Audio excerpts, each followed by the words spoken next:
ఈ రిపోర్ట్ పైన ఎవరు కూడా మమ్మల్ని చర్యలు తీసుకోకుండా ఆదేశించాలని పిటిషన్ దాఖలు చేస్తే హైకోర్టు కూడా అదే రకమైన సమాధానం ఇచ్చింది. సో మనతో పాటుగా high court senior advocate Gopal Sharma గారు ఉన్నారు. ఒకసారి ఆయనతో మాట్లాడదాం. గోపాల్ శర్మ గారు, రోజు హైకోర్టు ఎటువంటి వాదనలు జరిగాయి? ఈ వాదనల ఆధారితంగా కేసీఆర్కి ఇది ఒక బిగ్ రిలీఫ్ అని చెప్పాలి. ఇక కాళేశ్వరం ప్రాజెక్టుకి సంబంధించి కమిషన్ రిపోర్ట్ కానీ కమిషన్ కానీ ఇక వాళ్ళ యొక్క ప్రయత్నం అంతా వీగిపోయినట్టేనా? ఇది కాంగ్రెస్ పార్టీకి ఒక షాక్ అని చెప్పాలా? ముందుగా మీకు ప్రేక్షకులకి నమస్తే అండి. యాక్చువల్ గా ఇవాళ మార్నింగ్ ఫస్ట్ అవర్ లోనే చీఫ్ జస్టిస్ దగ్గర వచ్చింది ఐటమ్. అయితే వీళ్ళు అడిగింది ఏంటంటే టోటల్ గా కమిషన్ ఏర్పాటునే ఛాలెంజ్ చేశారు. చట్టబద్ధత లేని కమిషన్ అనేది ఈ కమిషన్ ఏర్పాటునే ఛాలెంజ్ చేసి దాన్ని మొత్తంగా కొట్టేయమని అడిగారు. బట్ ఇవాళ వచ్చిన రిలీఫ్ ఏంటంటే ఇట్స్ ఓన్లీ టెంపరరీ రిలీఫ్. ఇప్పుడు ఆల్రెడీ వాళ్ళు బ్రేకింగ్ ఇచ్చుకుంటున్నారు, మాకు క్లీన్ చిట్ వచ్చిందని. గతంలో కవిత కేసులో కూడా చూసాం, కడిగిన ముత్యంలా బయటకు వచ్చాం, నాకు క్లీన్ చిట్ వచ్చిందని చెప్పుకుంది ఆమె కూడా. It's not at all clean chit, it's only a temporary relief which they got KCR and Harish Rao. అయితే అక్కడ లాస్ట్ లో అంటే ఆపరేటివ్ పోర్షన్ చెప్తున్నాను నేను. ఆయన ఏమన్నారంటే టెక్నికల్ రీజన్స్ వల్ల అంటే నోటీసులు ఇవ్వాలి, సరైన సమయం ఇవ్వలేదు ప్రతినిధులకు అంటే పిటిషనర్స్ ఎవరు హరీష్ రావుకి కేసీఆర్ కి. ఏ విషయంలో అంటే వారిని విచారించడంలో సరైన సమయం ఇవ్వలేదు అంటున్నారా? ఇవ్వలేదు. బట్ వాళ్ళని అన్నిసార్లు పిలిచారు, వెళ్ళారు కదా వాళ్ళు. హరీష్ రావు వెళ్ళాడు, అవర్స్ టుగెదర్ 8 hours 9 hours కూర్చోబెట్టారు. వాళ్ళు సమాధానాలు అన్ని చెప్పుకున్నారు, వాళ్ళ లాయర్లు సమాధానాలు చెప్పారు, వీళ్ళు రిప్లైలు ఇచ్చుకున్నారు, అన్ని జరిగినాయి. ఇంకేం టెక్నికాలిటీస్ మిగిలిపోయినాయి అక్కడ. సో అది మరి ఆ వర్డ్ మటుకు వాడారు అక్కడ. నోటీసులు ఇవ్వటంలో టెక్నికాలిటీస్ పాటించలేదు అని వాడారు చీఫ్ గారు. What technicalities? వాళ్ళకి నోటీసులు ఇచ్చారు, వాళ్ళు వెళ్ళారు, అటెండ్ అయినారు, వాళ్ళ వర్షన్ వాళ్ళు చెప్తున్నారు, వాళ్ళ ఆర్గ్యుమెంట్స్ రిటర్న్ ఆర్గ్యుమెంట్స్ కూడా వేసుకున్నారు వీళ్ళు. అంటే కమిషన్ ఏర్పాటే చట్టబద్ధత కాదు అన్నట్టు ఇచ్చారా పిటిషన్? ఫస్ట్ ఏముంది పిటిషన్ లో? హరీష్ రావు కేసీఆర్ చేసిన దాంట్లో చట్టబద్ధత లేదు, కమిషన్ కి విచారణ అర్హత లేదని వేశారు. ఓకే, వీళ్ళు పిటిషన్ వేయడమే దానికి చట్టబద్ధత లేదు, దానికి అర్హత లేదని వేశారు. బట్ ఇంటర్వ్యూ రిలీఫ్ ఉంటుంది ఒకటి, ఐఏలు వేసుకుంటారు అందులో. ఓకే, ఒకవేళ జడ్జి గారు కనుక ఫైనల్ నిర్ణయం చేస్తే మాకు ఫలానా రిలీఫ్ ఇవ్వండి అంటే అరెస్ట్ నుంచి మాకు విముక్తి కలిగించండి లాగా అట్లాంటి కొన్ని పిటిషన్స్ వేస్తారు. ఓకే, ఇప్పుడు జరిగింది అదే అక్కడ.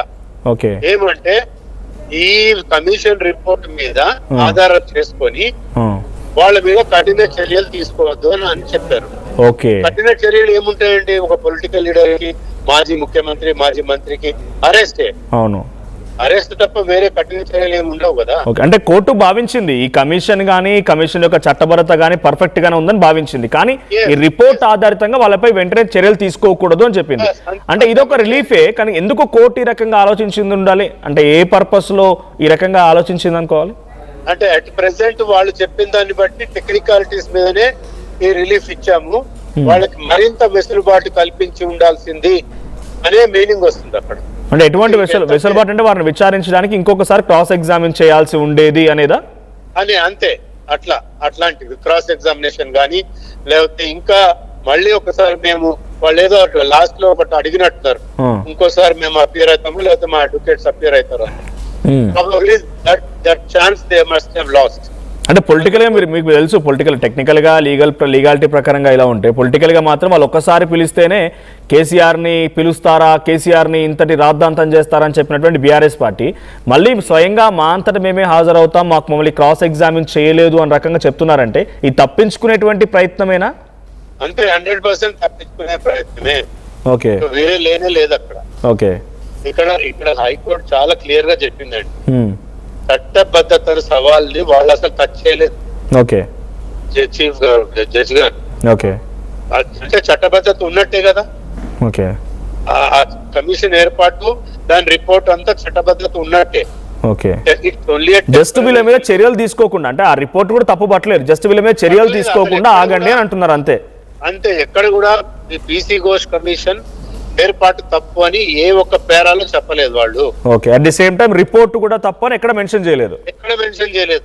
జస్ట్ వీళ్ళని ఎటువంటి యాక్షన్ తీసుకోకుండా కంట్రోల్, అంటే వీళ్ళకి రిలాక్సేషన్ చేసుకొని ఆ రిపోర్ట్ ఆధారంగా చేసుకొని మీరు చర్యలు చేపట్టద్దు. అది కూడా ఏం చర్యలు? కఠిన చర్యలు. కఠిన అంటే అరెస్ట్ చేయొద్దని చెప్పకుండా కఠిన చర్యలు తీసుకోవద్దని చెప్పి. ఓకే, ఈ రిలాక్సేషన్ ని, రిలీఫ్ ని ఎన్ని రోజుల వరకు ఎంజాయ్ చేయొచ్చు? అంటే ఎన్ని రోజుల వరకు ఉంటది ఇది? ఎన్ని రోజులు కాదు, ఆర్డర్ కాపీ రాగానే ఇప్పుడు ప్రభుత్వం ముందున్న ఆప్షన్ ఏంటంటే రేవంత్ రెడ్డి గారికి చిత్తశుద్ధి ఉంటే ఇమీడియట్ గా సుప్రీం కోర్టు పోవాలి. ఓకే, ఆర్డర్ కాపీ తీసుకొని. ఓకే, అది మన సుప్రీం కోర్టు పోయి ఈ హైకోర్టు ఆర్డర్ ఏదైతే స్టే ఉందో, అంటే ఇప్పుడు దీన్ని ఆల్రెడీ సిబిఐకి ట్రాన్స్ఫర్ చేశారు కాబట్టి సిబిఐ దీన్ని టేక్ ఓవర్ చేయాలా, మళ్ళీ తెలంగాణ ప్రభుత్వమేనా? ప్రభుత్వం కూడా చేయొచ్చండి. సిబిఐ ట్రాన్స్ఫర్ చేస్తే 9 నెలల నుంచి వాళ్ళు ఏం చేయలేదు కదా. అవును, యాక్చువల్లీ ఇందులో సిబిఐకి ఇవ్వటమే ఒక పెద్ద తప్పు అండి. సిబిఐకి ఎందుకు ఇవ్వాలో state government has appointed A commission. ఆ కమిషన్ రిపోర్ట్ ఇచ్చింది. దాని మీద నువ్వు చర్య తీసుకో కదా. తీసుకోకుండా బాధ తీసుకుపోయి బీజేపీ కోర్టులను సిబిఐ కోర్టులను వేశారంటేనే వీళ్ళకి చిత్తశుద్ధి లేదు రేవంత్ రెడ్డి గారికి. దాని అర్థం ఏంటి? మేము ఒకవేళ నిజంగా చర్యలు తీసుకుంటే వాళ్ళకి సింపతి వస్తే రేపు మేము ఓడిపోతామేమో అని వాళ్ళ బాల్ తీసుకుపోయి వాళ్ళ కోర్టులో వేశారు. కానీ విన్నాను ఇక్కడ కమిషన్ ఫర్ ఎంక్వైరీ యాక్ట్ ప్రకారంగా సెక్షన్ 8 ని పాటించలేదు, క్రాస్ ఎగ్జామినేషన్ చేయలేదు, ఆర్టికల్ 21 ని రైట్ టు లిబర్టీని, రైట్ టు లైఫ్ ని కూడా ఎక్స్ప్లాయిట్ చేశారు ఇక్కడ, లేకుంటే దాన్ని ఉల్లంఘించారు కమిషన్. సో అందుకే ఈ రకమైనటువంటి డిసిషన్ వచ్చిందనేది అడ్వకేట్ గండ్ర మోహన్ రావు గారు అనుకుంటా, రిగార్డింగ్ కేసీఆర్ తరపు న్యాయవాది. సో ఆయన చెప్తూ ఉన్నారు, అంటే article 21 right to life and right to Liberty ఉల్లంఘన జరిగిందా ఈ కమిషన్ ఎంక్వైరీలో?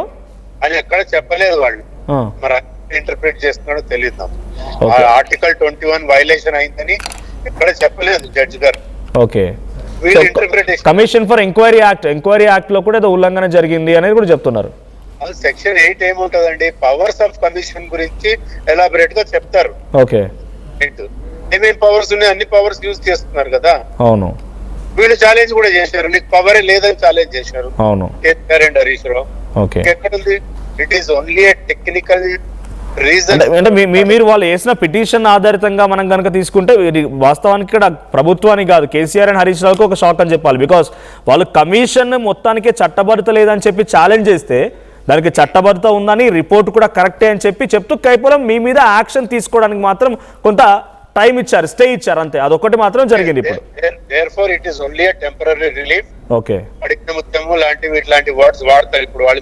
Right, thank you. ఏముండదు, తప్పకుండా సిబిఐ కూడా వెళ్ళొచ్చు, అపీల్ కి ఎస్ఎల్పి వేయొచ్చు, రాష్ట్ర ప్రభుత్వం కూడా అపీల్ వేయొచ్చు వాళ్ళు ఇమీడియట్ గా. రైట్, థాంక్యూ గోపాల్ శర్మ గారు.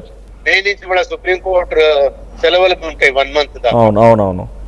సో ఆ లోపలే వీళ్ళు అపీల్కి వెళ్ళాలని నేను కూడా కోరుకుంటున్నాను. థ్యాంక్ యూ గోపాల్ శర్మ గారు. సో అడ్వకేట్ గోపాల్ శర్మ గారు చెప్తున్నట్టుగా ఇక్కడ కేసీఆర్ అండ్ హరీష్ రావు పిటిషనర్లుగా పిటిషన్